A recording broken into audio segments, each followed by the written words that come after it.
Oi, gente! Excepcionalmente hoje, o Fer Me Explica vai ser em forma de live, porque eu recebi muitas perguntas de vocês em relação à enxaqueca, e aí não ia dar pra responder tudo isso na forma de vídeo, então eu resolvi fazer uma live mesmo pra ir respondendo vocês. Se for surgindo mais dúvidas, vocês podem ir mandando pra mim, que aí no final, se sobrar tempo, a gente vai respondendo essas dúvidas novas também, tudo bem? Então vou começar respondendo algumas das perguntas já, vamos lá. A primeira pergunta foi da Cláudia. Ela pergunta assim: como conciliar atividades físicas com enxaqueca crônica diária? Já que a enxaqueca normalmente provoca fadiga, náuseas, mal-estar, indisposição e até cansaço extremo. Até tento fazer caminhada, mas depois que termino sinto tanta dor no corpo que dá vontade de desistir e não ir mais, mas eu sei que é preciso, só não sei como fazer. Ó, Cláudia, a primeira dica que eu dou é: comece gradualmente. Então, assim, por exemplo, você tem feito meia hora de caminhada, você fez meia hora de caminhada e percebeu que você teve um efeito muito ruim no seu corpo, porque você sentiu muita dor. Então começa com uma quantidade de tempo menor, um tempo menor, uma velocidade menor. Tá, para quem tem, por exemplo, esforço físico como desencadeador de crises, ainda assim é importante fazer atividade física. Então, o que eu costumo recomendar? Eu costumo recomendar sempre começar com, por exemplo, a yoga, né? Que vai exercitar corpo e mente.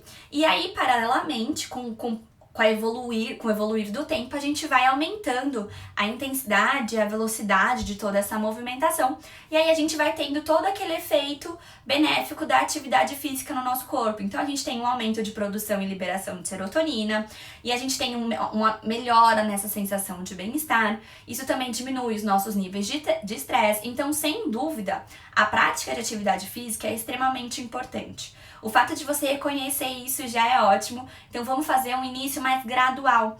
Pode ser uma caminhada de 5 minutos no começo, não tem problema, é uma adaptação. Com o passar do tempo a gente vai conseguindo aumentar esse tempo, a gente vai conseguindo aumentar essa velocidade, tudo bem?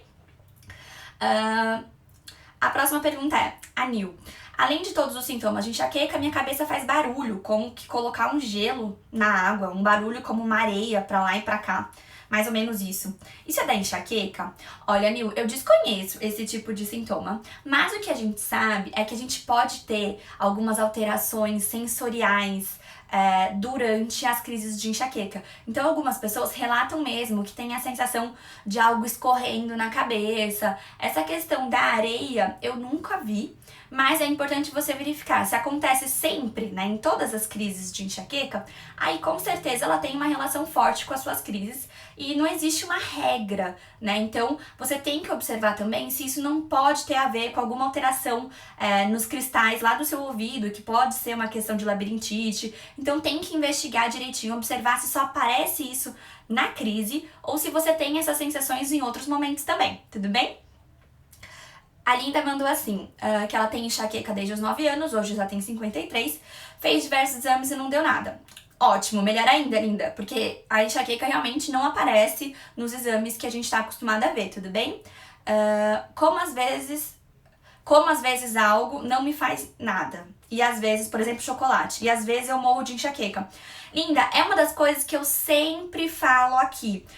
Muito raramente, quase nunca, um fator isolado, sozinho, vai ser capaz de desencadear uma crise de enxaqueca. Então, por que às vezes a gente come determinada coisa? A Linda deu o exemplo do chocolate. Por que às vezes ela come chocolate e tem crise, e às vezes ela come chocolate e não tem crise?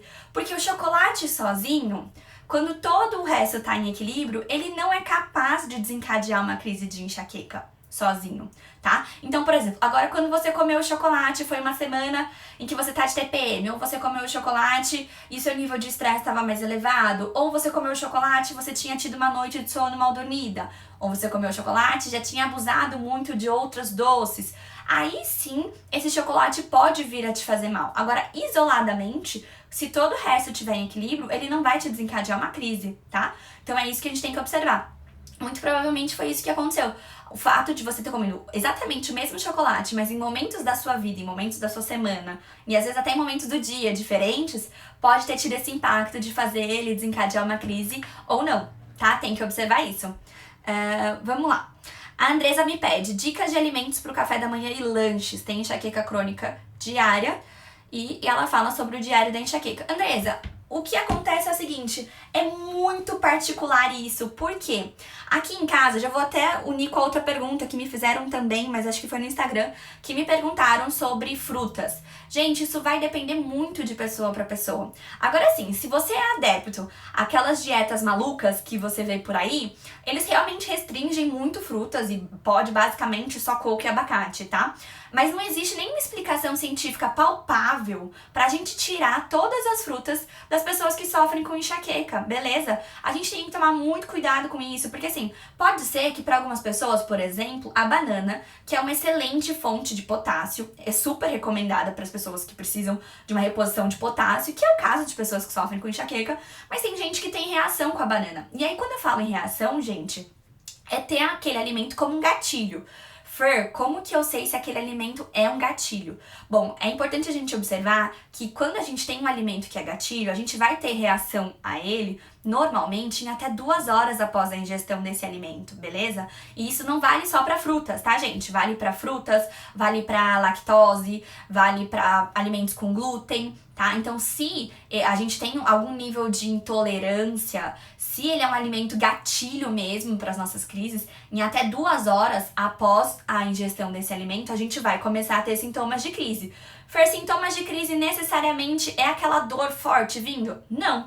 Lembra lá das 4 fases da enxaqueca? Pode ser que logo depois que você ingeriu, não venha aquela dor de cabeça na hora, mas pode começar a vir aquele bocejo excessivo, aquela vontade incontrolável de comer doce, aumento da sede, aumento da frequência urinária, e aí depois vai evoluindo e aí vai surgir a dor de cabeça. Então é muito importante a gente observar. Não tem como eu dizer pra vocês assim, olha, tem que comer isso, isso, isso. Isso não existe, gente. Isso varia muito de organismo para organismo, tudo bem?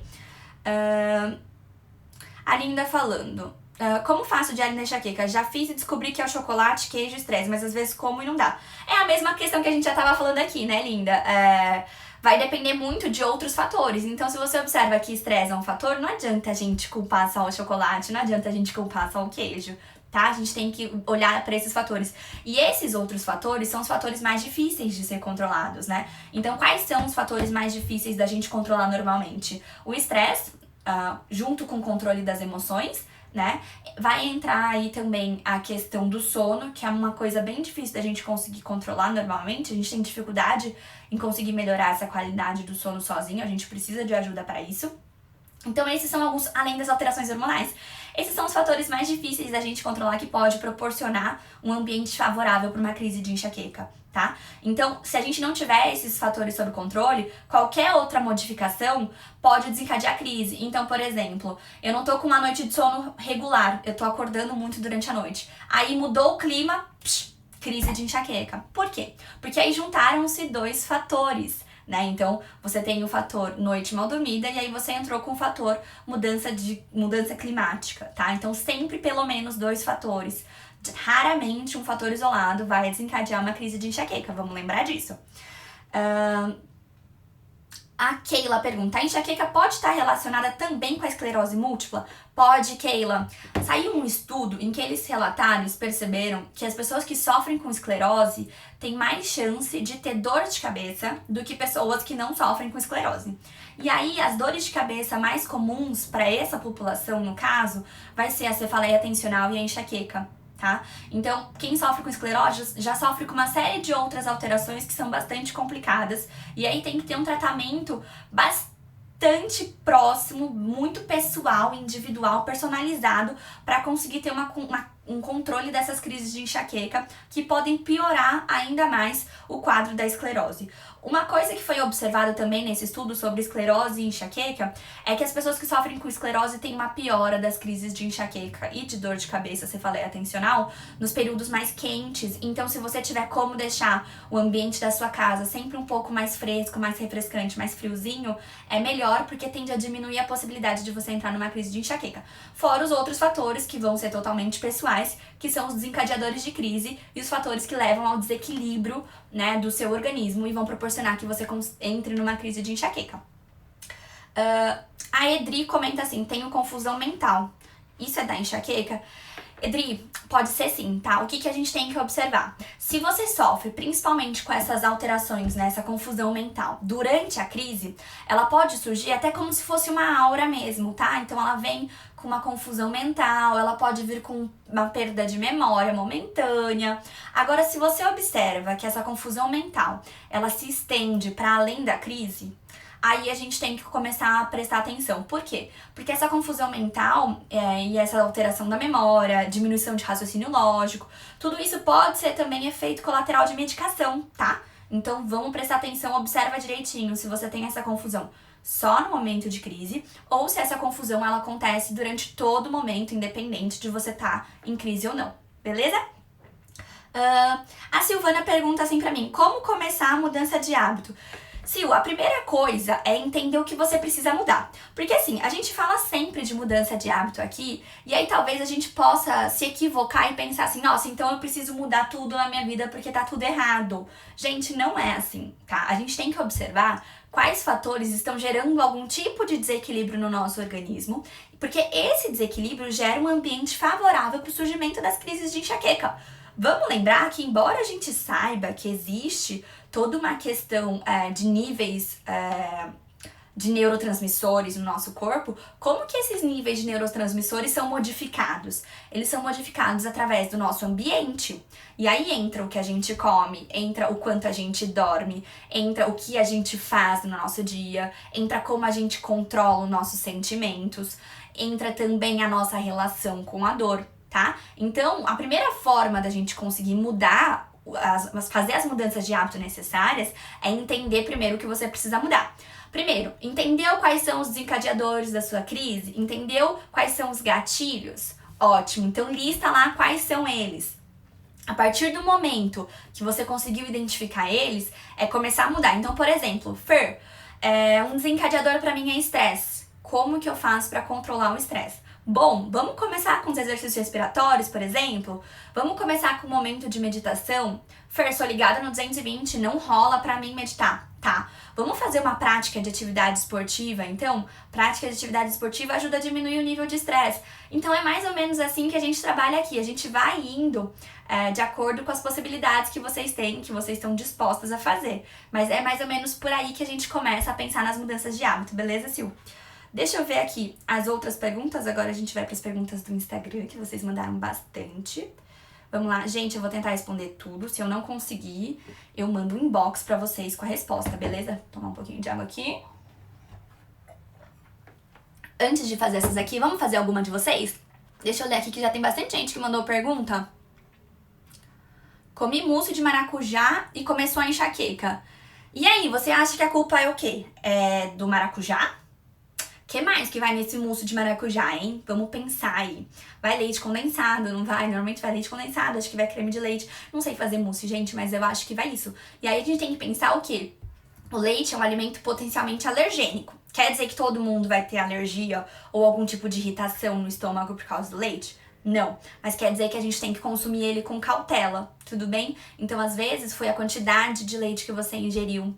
Por exemplo, você tomou um café com leite de manhã e aí chegou de tarde, você comeu um mousse de maracujá e aí você tinha comido queijo.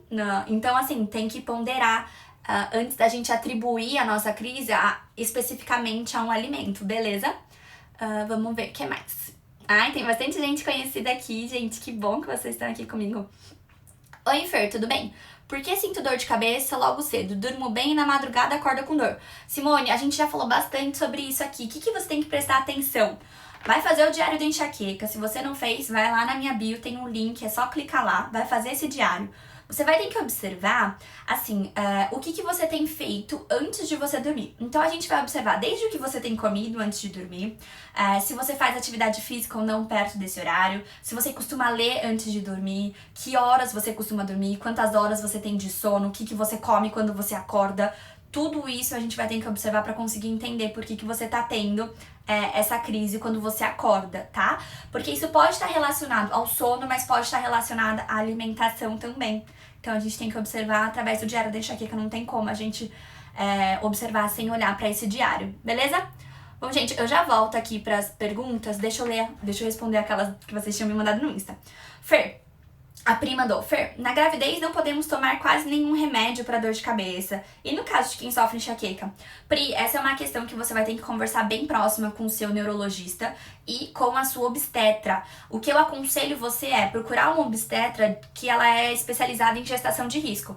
Fer, por quê? Meu neném sofre risco? Não, mas porque essas obstetras que estão especializadas em gestação de risco, elas estão mais adaptadas a conseguir ponderar a necessidade e não é só necessidade, né, gente, mas o benefício de você utilizar ou não determinadas medicações. O que acontece? A maioria dos medicamentos para enxaqueca, eles não foram testados em gestantes. Então a gente não sabe dizer se eles podem proporcionar ou não algum risco para você ou para o bebê. Outro fator é que existem alguns medicamentos que até foram testados em gestantes e apresentaram baixo risco de alterações fetais. Mas é sempre importante a gente lembrar que baixo risco não quer dizer risco nenhum, tá? Então tem que tomar cuidado com isso. Agora, existe uma possibilidade, por exemplo, da suplementação de magnésio. A suplementação de magnésio já foi testada em gestantes. Ela, inclusive, é indicada para gestantes para evitar as contrações involuntárias muito antes da hora. E a coenzima Q10 também já foi testada em gestantes. Ambas têm excelentes resultados para diminuição da frequência das crises de enxaqueca. Então, você pode conversar com o seu neurologista e a sua obstetra sobre isso. Vamos lá.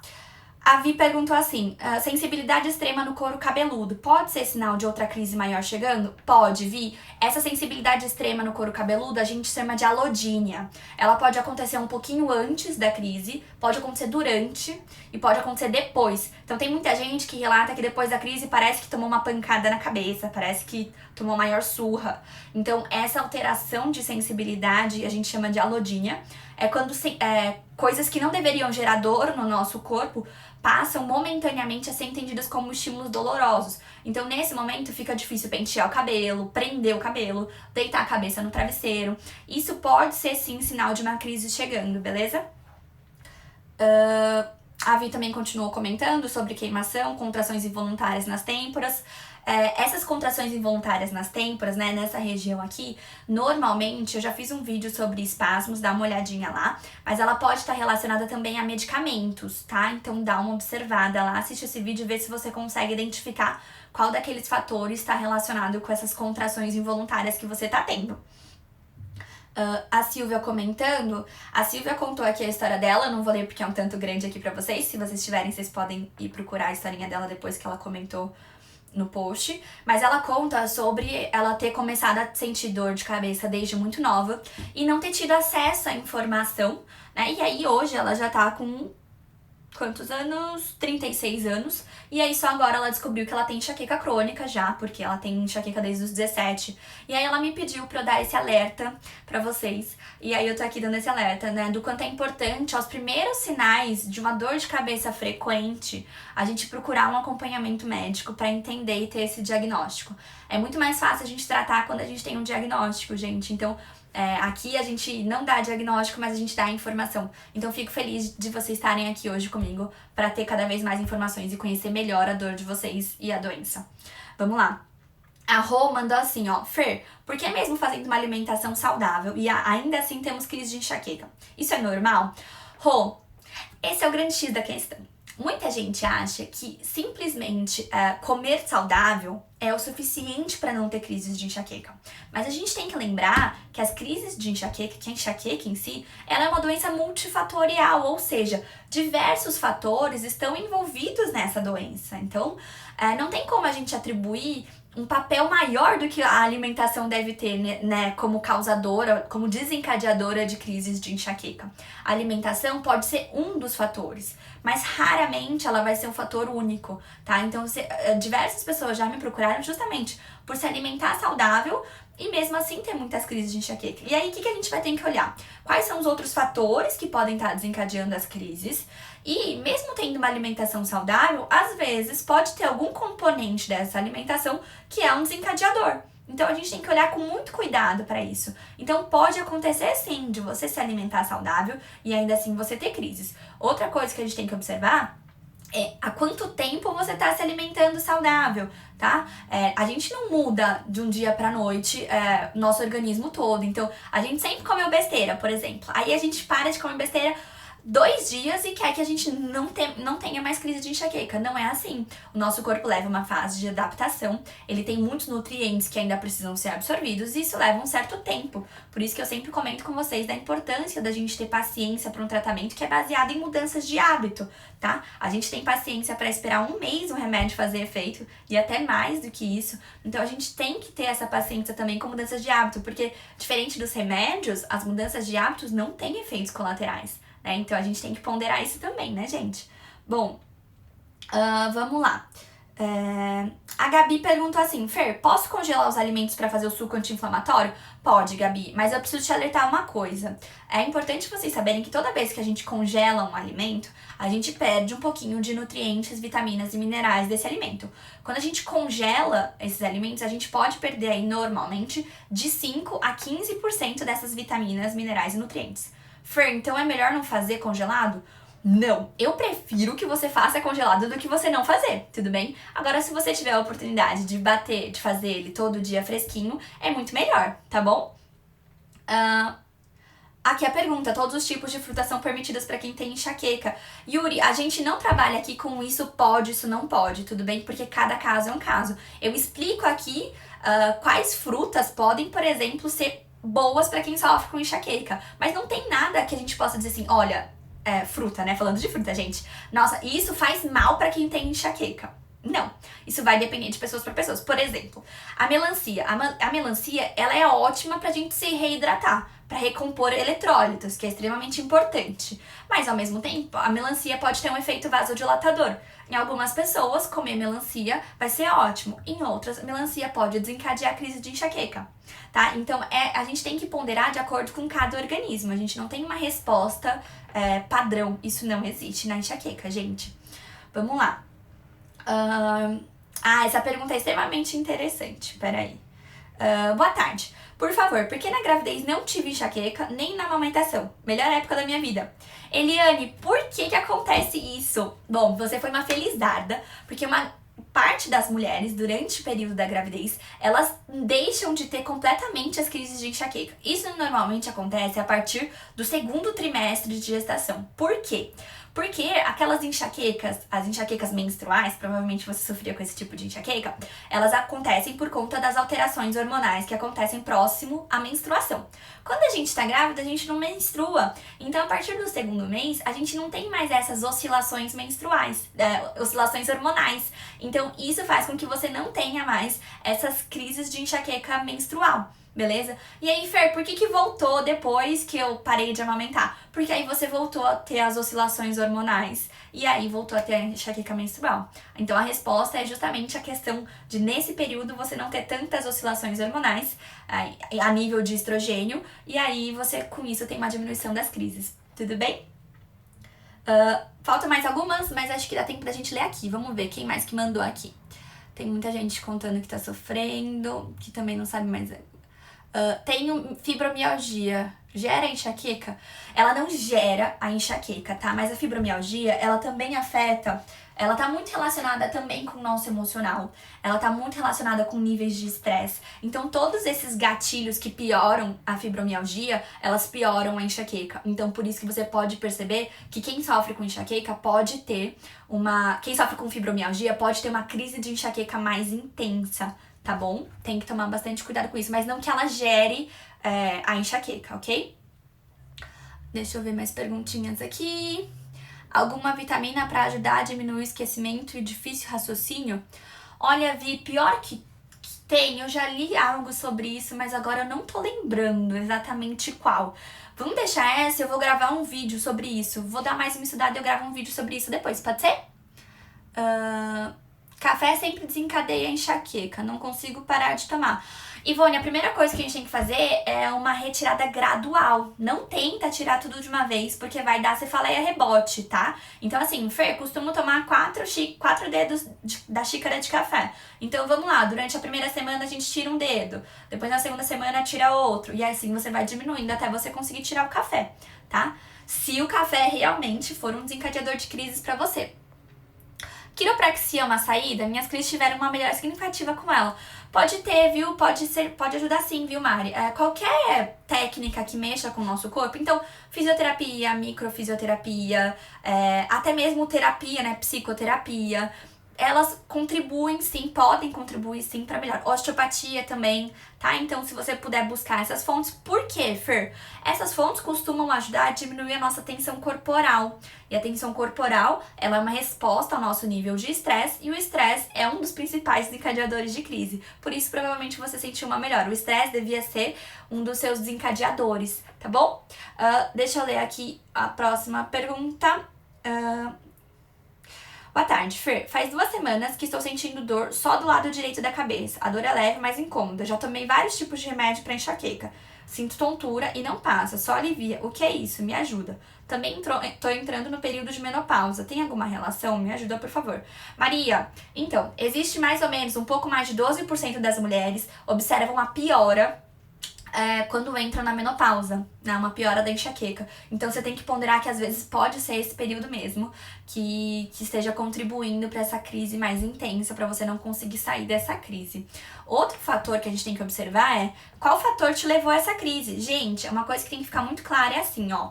Se a gente não sabe qual fator desencadeou a crise, às vezes não adianta a gente tentar tratar outras coisas, porque o fator continua lá. Então, por exemplo, assim, ó, o que desencadeou a minha crise foi a minha noite mal dormida, mas eu continuei dormindo mal nos próximos dias. E aí a crise não vai embora. Por quê? Porque o fator mais forte que desencadeou a crise, ele continua lá. Se a gente não fizer a retirada, a modificação desse fator desencadeador, a gente vai continuar em crise e não vai sair. Outro grande erro, Maria, tem que prestar atenção com isso. Você comentou que você tomou vários remédios.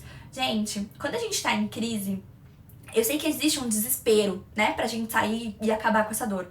Mas quanto mais medicamento a gente vai tomando, medicamento abortivo de crise, basicamente os analgésicos, a gente vai potencializando essa crise. Por quê? Embora esse analgésico possa, e não é certeza, ele possa até fazer efeito momentaneamente, quando acabar o efeito desse remédio, você vai vir com uma dor de cabeça muito mais forte. Por isso que o recomendado é você tomar um medicamento para dor. Não passou, quer dizer que ou a gente tomou no momento errado, ou o fator que desencadeou continua muito presente, por isso a dor não passa e a crise não cessa, tá? Então a gente tem que começar a entender isso, porque a crise que vem depois que passa o efeito da medicação é muito mais forte e é muito mais incontrolável. Outra coisa que tem que observar é em que momento você tomou esse remédio, né? Lembra lá que a gente comentou que para quem sofre de enjoo, quando entra já o enjoo nas crises de enxaqueca, quer dizer que a gente tá com aquela estase gastrointestinal e aí a gente não vai mais absorver esse remédio. Então, nem o remédio, nem os nutrientes da alimentação a gente consegue absorver direito nesse momento. Então não adianta você ficar se entupindo de remédio porque você não vai absorver esse remédio, tá? Nesse momento é mais desejável a medicação abortiva nasal, spray nasal, por exemplo, que aí não passa pelo nosso intestino e aí ele não precisa ser absorvido, ele vai direto para nossa corrente sanguínea. Tudo bem? Bom, vamos lá.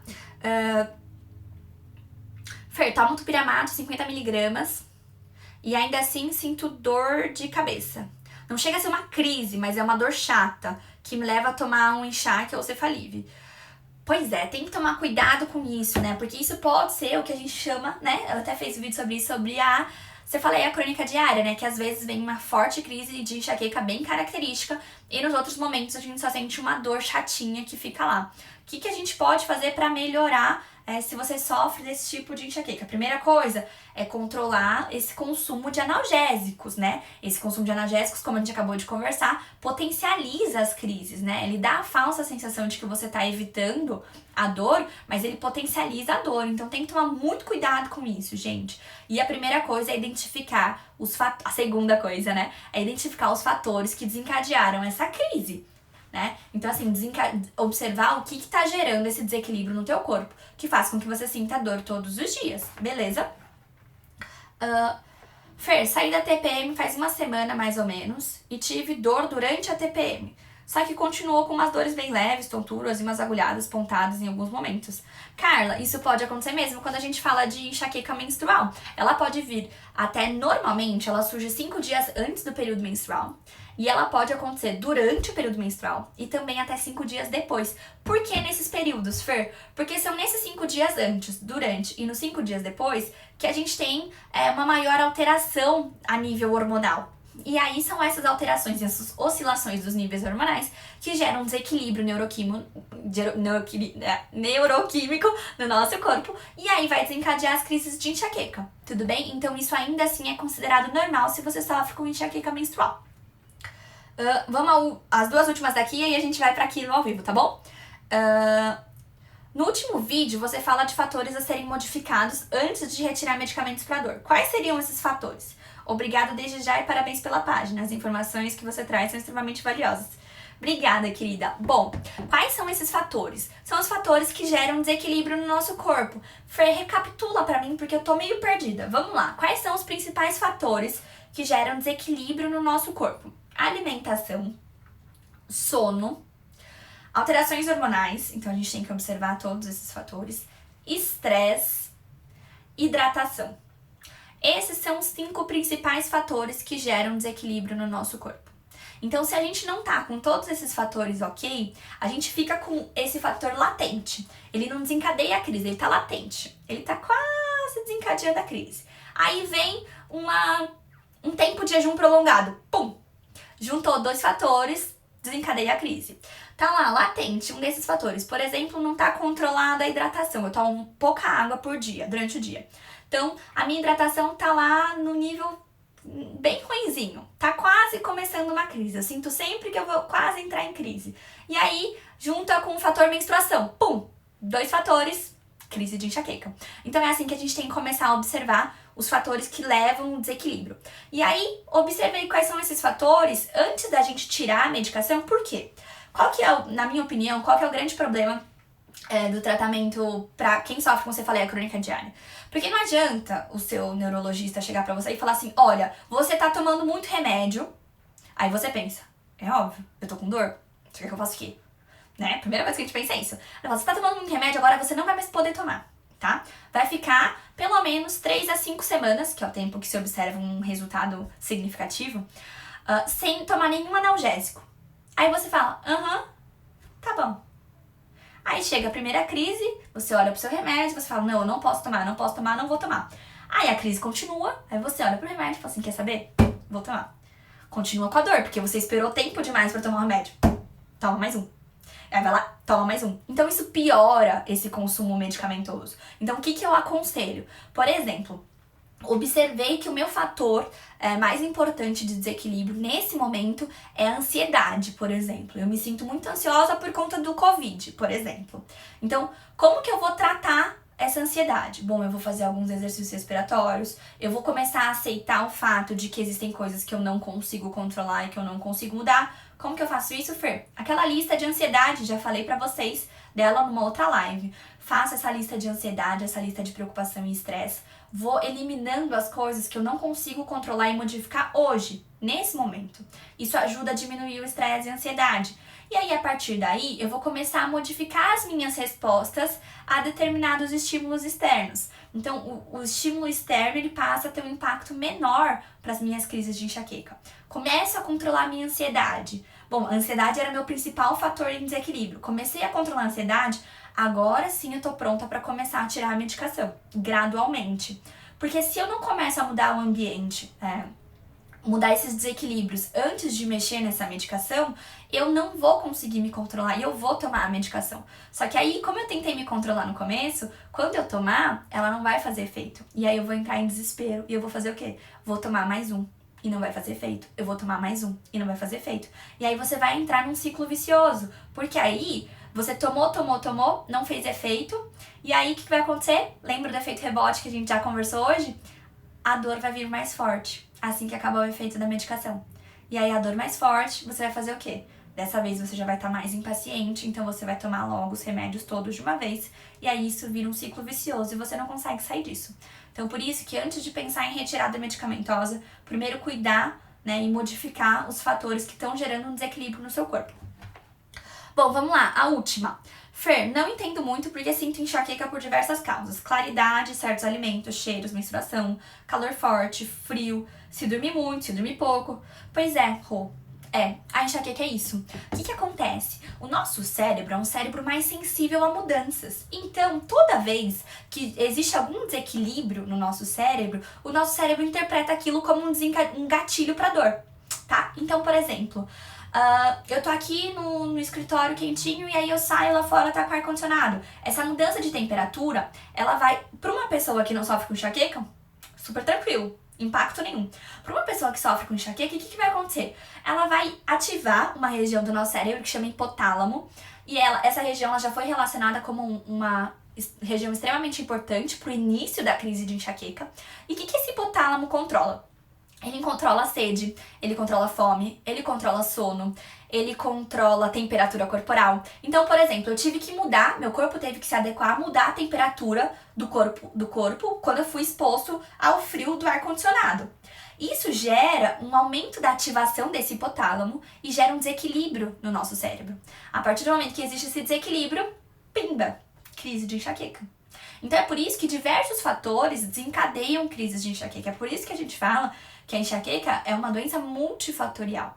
Agora você vai falar assim, Fer, mas eu não tenho como controlar a mudança climática, por exemplo, certo? Eu tô aqui no ar-condicionado no escritório, tá frio, mas lá fora tá calor. Quando eu sair do trabalho, vai vir aquele bafo quente e vai me dar crise de enxaqueca. Não vai. Por que não vai? Porque se a gente conseguir controlar os outros fatores, um fator único isolado não é capaz de desencadear uma forte crise de enxaqueca. Então, se a gente tiver sob controle os outros fatores, só o fator mudança climática, ele sozinho, não vai te causar uma forte crise. Pode ser que ainda assim você tenha uma crise, mas vai ser uma crise leve, não vai ser uma crise com intensidade moderada ou forte, tudo bem? Então a gente tem que controlar os fatores para que a gente possa se expor a um fator.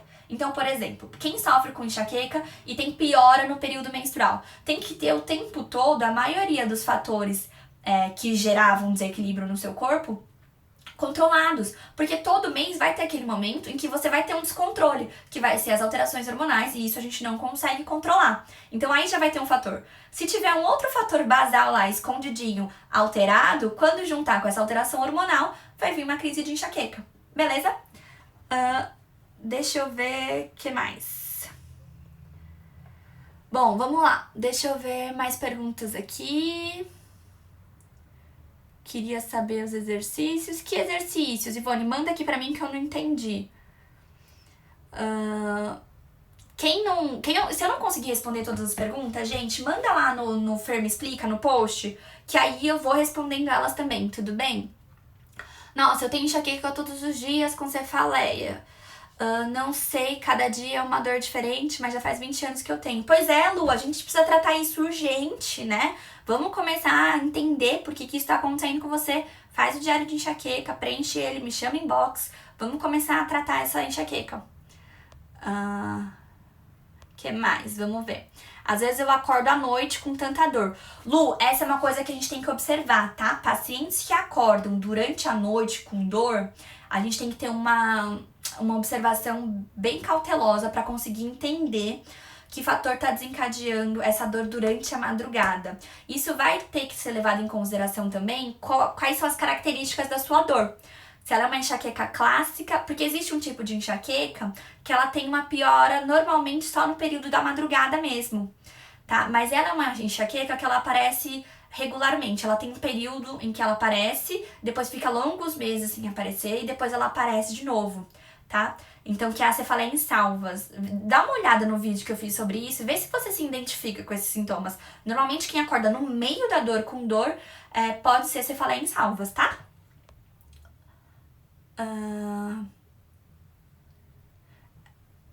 Aí a Ivone comentando também, né, que sente enxaqueca todo dia e que aí tem taquicardia. Isso pode acontecer mesmo, tá, gente? Porque durante a crise de enxaqueca, a gente pode ter um aumento da nossa pressão e isso sobrecarrega também o nosso coração, então pode vir com uma taquicardia. é bastante perigoso, então quem tem problema cardíaco já tem que tomar bastante cuidado com isso, tá? Então o ideal é, por exemplo, se você sofre com problemas cardíacos, né, ou com pressão alta, o ideal é a gente colocar em prática, a primeira coisa a modificar na sua rotina é a prática regular de atividade física. Vamos começar uma atividade física para diminuir o impacto que essas alterações cardiovasculares podem ter no seu corpo, e elas são uma consequência também das crises de enxaqueca, então tem que começar a mexer nisso o mais rápido possível. Então, Ana Paula perguntando qual o magnésio PA. Ana, vai depender muito do seu organismo.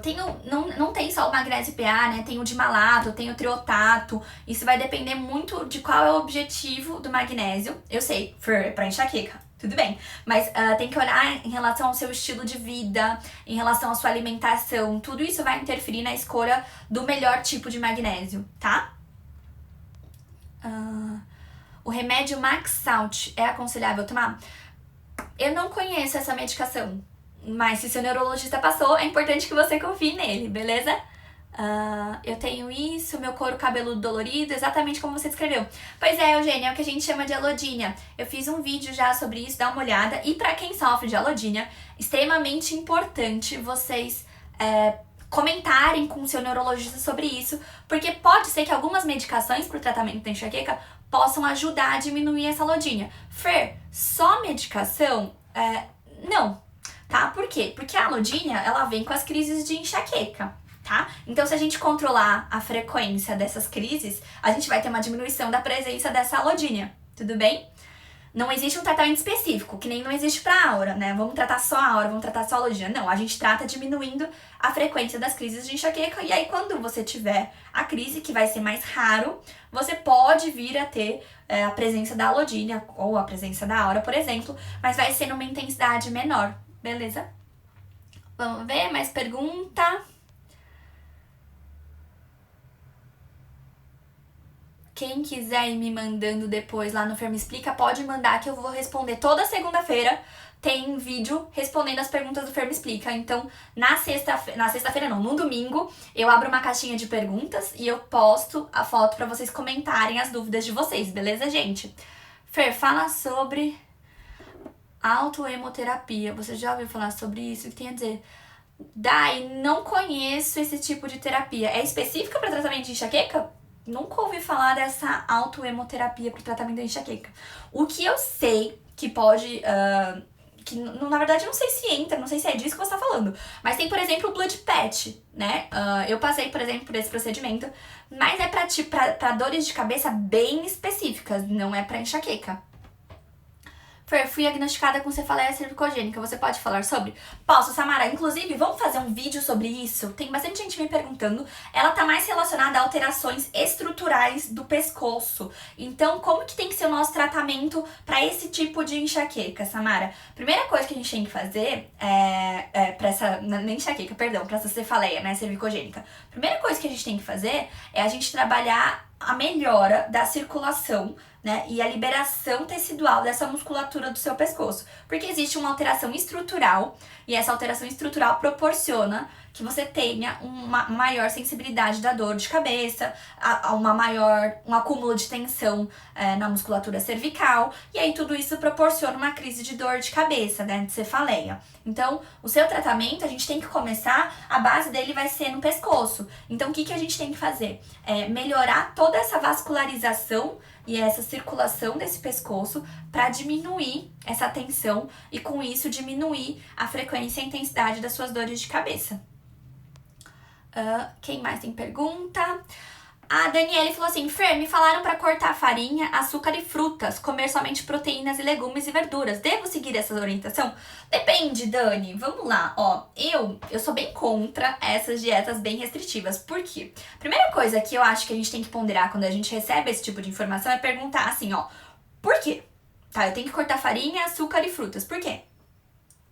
A pessoa te respondeu por quê? Ah, beleza, Fer, a farinha tem a questão do glúten. Isso eu concordo, a farinha tem muito glúten. Hoje a farinha tem 400 vezes mais glúten do que há 50 anos atrás, tá, gente? Pra vocês terem uma ideia. O glúten não é uma coisa natural da farinha, ele é adicionado à farinha e ele é adicionado a diversos outros alimentos que a gente consome, tá? O glúten faz bem pra saúde? Não. tá? Então, por que eu aconselho também diminuir? Mas não é cortar, entendeu, Dani? É diminuir a quantidade, é controlar a quantidade. Porque às vezes a gente vai te privar de uma coisa que não necessariamente é ela que está desencadeando sua crise, entendeu? Existe sim uma parte da população que tem um aumento da sensibilidade ao glúten, e aí comer qualquer coisa com glúten pode potencializar o surgimento de uma crise de enxaqueca. Agora sim, você cortar da sua vida porque alguém disse... O açúcar, por exemplo, a questão do açúcar, o açúcar refinado, né? Então, assim, ele pode dar picos de glicose, que vai dar picos de insulina, e tem toda essa história em relação ao açúcar. O que eu falo para as minhas pacientes? Tem que cortar o açúcar? Não. Tem que fazer moderado. Mas pode ser que para você, especificamente, o açúcar seja um grande vilão. Mas como que a gente vai saber se ele é ou não? Eu vou ter que tirar ele todo de uma vez? Não. O que você vai fazer? Você vai tirar um pouco. E aí também não adianta você fazer todas essas modificações de uma vez só. Então, por exemplo, foca na farinha. Você vai diminuir o consumo de farinha, do glúten, na verdade, como um todo. E aí, você vai diminuindo. Diminuiu, percebeu que teve uma melhora? Ótimo. Se percebeu que teve uma melhora, vamos tirar. Aí sim a gente pensa em tirar. Agora, se você não tem nenhuma relação específica com esses alimentos, eu não vejo por que você tirar esses alimentos da sua dieta assim, tá? Vamos lá, o que mais? Eu também, na gravidez, foi só quando não tive. Pena que só tive um por enquanto.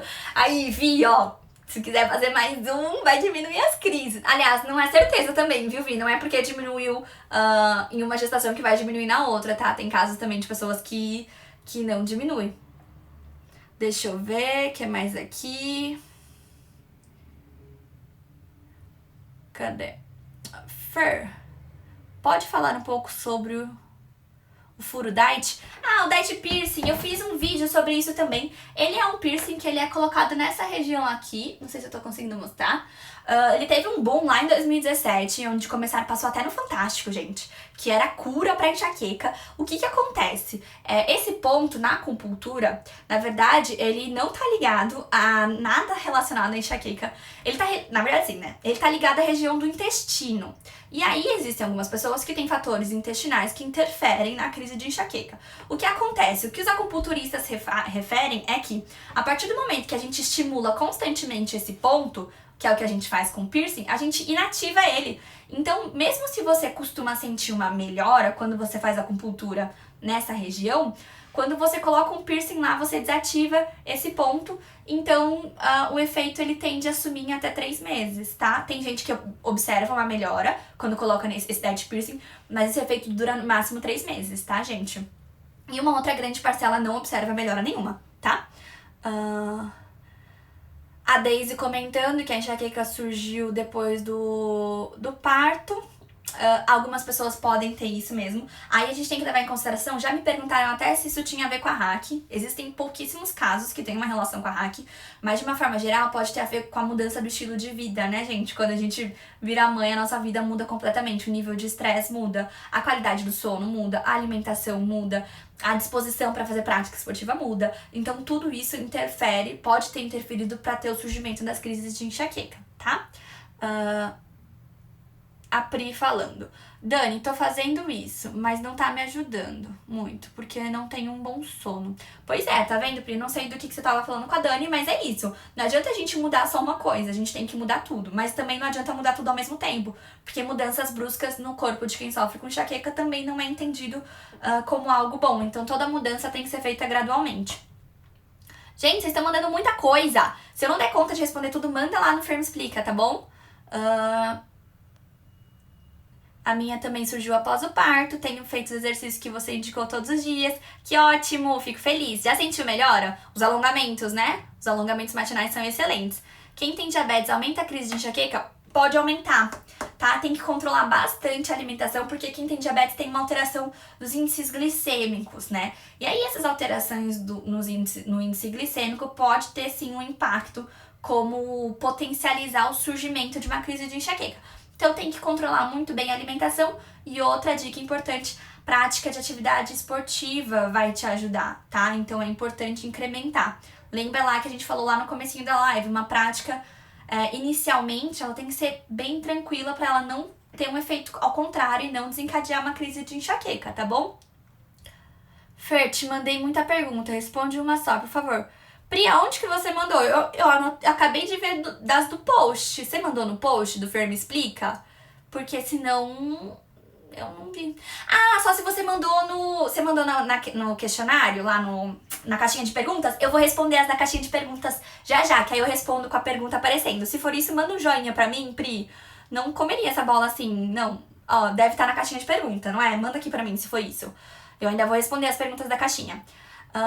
Será porque a enxaqueca é desencadeada após o parto? Ah, é o que a gente tá conversando, né, Dani? Gostaria muito de saber também, porque a minha piora cada dia. Spray nasal pra dor, não sabia. Pois é, tem, por exemplo, muitas pessoas costumam utilizar o Sumax, né? E aí tem o Sumax nasal, por exemplo. O Sumax nasal, ele é o spray que você põe no nariz. E aí o lado bom é que você não precisa da absorção do estômago. Então, quando você sofre muito com enjoo, você tem essa estase intestinal e você não vai absorver a medicação, tá? Então não vai adiantar. Algumas pessoas reagem muito bem a esse Sumax, viu, Pri? A Pri tá perguntando. Eu sou hipnoterapeuta. Qual a sua opinião sobre hipnose clínica para controle das dores de cabeça? Ora, Hélio, eu comecei a ler, na verdade, não faz muito tempo que ao meu conhecimento chegou a hipnoterapia como tratamento para dores crônicas e tem saído alguns estudos falando sobre isso. Eu ainda não tive tempo de ler todos esses estudos que eu já salvei numa pasta. Então, se você quiser aproveitar, já que você trabalha com isso, e me mandar um inbox com alguns desses estudos, a gente pode até estudar um pouco melhor sobre isso e gravar um vídeo sobre isso, tá? Mas sim, já escutei resultados positivos dessa técnica, mas também vi pessoas que não observaram melhora, tá? Então, se você tiver algum estudo sobre isso, pode me mandar. Tá vendo? Tem mais gente falando aqui sobre o Sumax. Qual o melhor na hora da crise? Vai depender do seu organismo. O que eu não costumo indicar? Por exemplo, o Naramig, ele tem uma quantidade um pouquinho maior, se eu não me engano. Eu preciso confirmar isso, tá, gente? Mas se eu não me engano, ele tem uma quantidade um pouquinho maior de analgésicos. Então, normalmente, eu dou prioridade pro Sumax, tá? Mas isso você tem que conversar com o seu neurologista, porque isso vai depender também da intensidade das suas dores, tá bom? É melhor tirar o analgésico de uma vez? De forma alguma, Sofia. Se tirar esse analgésico de uma vez, você vai ter uma crise mais tão forte que você vai querer me matar. Não faça isso, tá? A retirada do analgésico sempre gradual e sempre quando você estiver sob controle os principais fatores que desencadeiam suas crises. Antes disso, você não corta analgésico, tá? Você vai diminuindo gradualmente conforme a gente vai modificando os fatores que estão em desequilíbrio no seu corpo. Se você cortar tudo de uma vez, você vai ter uma crise de abstinência grande, tá? Então é melhor você ir cortando ele aos poucos. Então assim, Fer, melhorei a alimentação. Ótimo. Então assim, normalmente em crise eu costumo tomar 2 Naramig. Vou tentar tomar 1. Beleza. Se você controlou a alimentação, beleza, a gente começar a mudar isso. Fer, melhorei a alimentação e sono. Vou tentar ficar sem o Naramig quando vier dor. Ou sem o Sumax. Ótimo. Aí tudo bem, tá? Porque a gente vai estar começando a tratar os fatores que estão em desequilíbrio. Então a crise tende a ser menos intensa. E aí ela sendo menos intensa, você vai aguentar ficar ela sem a medicação. Tudo bem? A Mia aqui, maravilhosa. Então, a Laís falando, mas é quase impossível não tomar remédio nas crises. Porque as crises, elas estão com uma intensidade muito forte, né, Laís? O que a gente precisa fazer? Diminuir essa intensidade. A gente vai conseguir diminuir essa intensidade através da mudança de hábitos, né? Vamos lá. Pri, ó, parece que não apareceu nenhuma pergunta no post aqui. Você manda pra mim que eu respondo depois que acabar esse Fer Me Explica, eu respondo elas, tá bom? Concordo com você. Impossível não tomar. É isso, gente. Se a gente não fizer as mudanças de hábito antes, né? Controlar esses fatores desencadeadores antes, a gente não consegue realmente ficar sem essa medicação, tá? Mas a ideia é a gente controlar esses fatores que estão em desequilíbrio. A partir do momento que a gente consegue controlar esses fatores, a gente tem uma intensidade menor das crises e com isso a gente consegue ficar sem a medicação, que é o que acontece hoje. Hoje eu consigo ficar, mesmo durante as crises, sem medicação, tá? A gente utiliza outras técnicas, porque como a dor vem menos intensa, a gente consegue suportar. A Pri mandou de novo que eu não respondi as perguntas. Pri, manda as perguntas pra mim. Não tem nenhuma pergunta sua no Fer Me Explica. A Andressa falando das dicas da alimentação no café da manhã. Então, foi o que a gente comentou, né, gente? Por exemplo, aqui em casa eu evito um pouco do glúten no café da manhã, tá? Por quê, Fer? Porque hoje eu sei, né, a questão não é nem o glúten, na verdade, né, gente, é mais carboidrato, tá? Então, assim, eu não costumo comer muito carboidrato no café da manhã. Por quê? Porque eu gosto de comer 2 vezes na semana arroz com feijão. Então, já é uma quantidade grande de carboidrato que eu como. Então, o que eu faço? De manhã, eu faço aquele pão de queijo de frigideira, que eu já deixei a receita pra vocês. Ele tem um pouco de carboidrato, sim, porque ele tem... como chama, gente? Polvilho. Ele tem polvilho, e polvilho é um carboidrato. Então ele tem um pouco de carboidrato, mas ele vai o ovo, vai o queijo, aquele queijo saudável, que eu também já postei pra vocês. Então, esse costuma ser meu café da manhã. Frutas. Aqui em casa, por exemplo, a gente come todas as frutas, nenhuma fruta me desencadeia. Mas o que eu tava falando pra vocês é isso. São fatores individuais, então às vezes o que funciona pra mim não vai funcionar pra vocês, tá? Então, o que dá pra fazer, por exemplo, eu vou postar aqui pra próxima semana uma receita de pão, que dá pra fazer o pão em casa. Ele já tem uma quantidade de proteína nesse pão, e aí fica super gostoso, super saudável, e você não precisa ficar se preocupando. Por quê? Muitas vezes vocês estão me procurando pedindo essa alimentação porque vocês veem muito por aí sobre alimentação pode e não pode pra enxaqueca. E é importante vocês terem em mente que isso varia sim de pessoa pra pessoa. Gente, tem mais pergunta de vocês. Não vai dar tempo de eu ler tudo.